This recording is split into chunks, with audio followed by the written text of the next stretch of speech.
In today's video, I'm going to show you how to send money with Crack. Start by opening up the Crack app. Now once inside, sign in to your account. Next on the home screen, click on the send button. Next is select the recipient so you can search by Crack tag or email.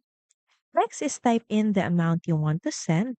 Also choose the correct currency, then press next. Next is choose your payment method.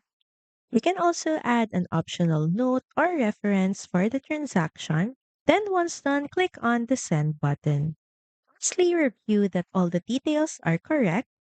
You might also be asked to enter your PIN or biometric to complete the transfer, and you'll see a confirmation screen once the money is successfully sent.